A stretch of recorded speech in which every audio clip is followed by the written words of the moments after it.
Dixon take तपन जी, लगातार हम चर्चा करते हैं कि स्विंग्स बड़े तगड़े आ रहे हैं, तो ट्रेड करने में तो मुश्किल है, लेकिन किसी को मान लीजिए निवेश करना हो, एक चीज ये है कि हम लगातार करते हैं कि नहीं वैल्यूएशन काफी ज्यादा आई है। आप कैसे देख रहे हैं? और बीएनके ने जो टारगेट दिए हैं वो दिए हैं 18,946 के। यहां से भी डिसेंट अपसाइड है इसमें अभी।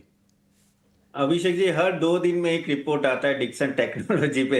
या तो हाँ, डाउनग्रेड होता है या तो अपग्रेड होता है। और इसमें देखो क्या है कि ये रिस्की स्टॉक है और सबके रेडार में, सभी ब्रोकिंग हाउस के रेडार में तो ये बार बार आ रहा है। लेकिन किसी भी निवेश करना है, ये काफी वॉलेटाइल स्टॉक है और थोड़ा रिस्की स्टॉक भी, वो तो मानना पड़ेगा। क्योंकि आप देखिए कि ईएमएस सेक्टर बढ़ने वाला है, उसमें कोई डाउट है। लेकिन उसमें कुछ कुछ खबर बीच बीच में आते रहती है, जैसे वो मोटोरोला की जो खबर आई थी, तो उसके वजह से आपको याद है कि डिक्सन टेक्नोलॉजी गिरा था कि वहां कुछ नो बेसिकली शिफ्ट हो सकता है वॉल्यूम।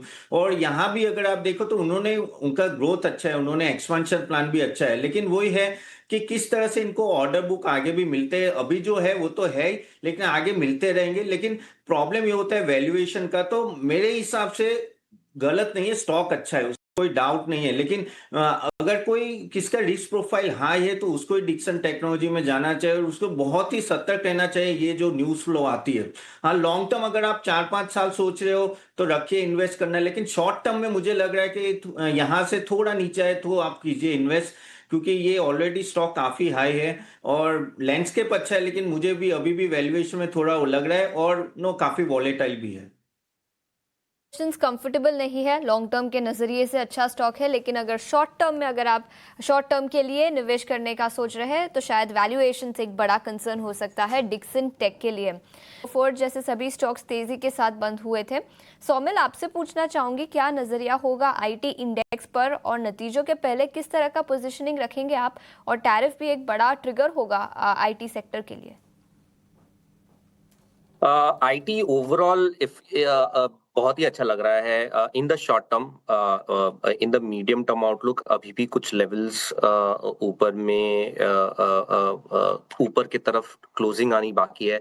लेकिन in the short term definitely if we talk about Infosys में एक ट्रायंगल पैटर्न बना है। मैं एक्सपेक्ट कर रहा हूँ कि ये ऊपर की तरफ टूटेगा।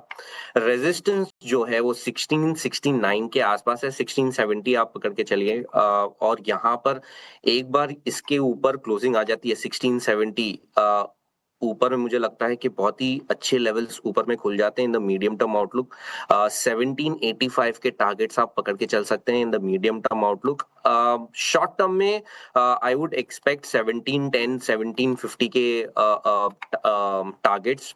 जो स्टॉप लॉस है 1595, ये एक स्टॉप लॉस पकड़ के आप चल सकते हैं। मेरा जो टॉपिक है in this full space is Tech Mahindra. Tech Mahindra में मुझे लगता है कि बहुत ही अच्छी रैली ऊपर की तरफ देखने मिल सकती है in the medium term outlook. जो ऑल टाइम हाईज है वो निकल भी सकता है। So Tech Mahindra would be my topic in the very short term. एक स्टॉप लॉस लगा के चले अराउंड 1600 के स्टॉप लॉस, और ऊपर में मैं एक्सपेक्ट करूंगा 1800 के targets. Short to medium term का व्यू है ये। ठीक है, तो इन्फोसिस पर खरीदारी की राय 1710 से 1780 तक के लेवल्स नजर आ सकते हैं। और सौमिल का नजरिया काफी पॉजिटिव है, आईटी सेक्टर पर कई सारे ट्रिगर्स होंगे जिसके चलते पूरे सेक्टर में एक्शन दिखेगा। टेक महिंद्रा पर भी 1800 के लक्ष्य के साथ खरीदारी की राय आती हुई।